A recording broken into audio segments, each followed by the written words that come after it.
Eres buena gente y eres feliz.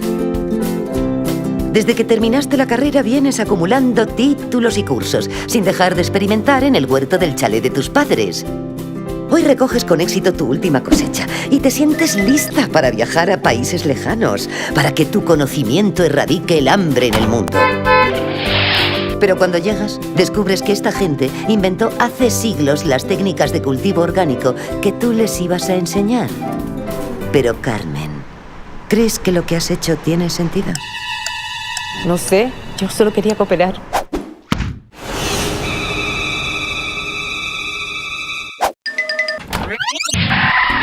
La cooperación internacional es más que buenas intenciones. Infórmate y participa del trabajo profesional de las ONG.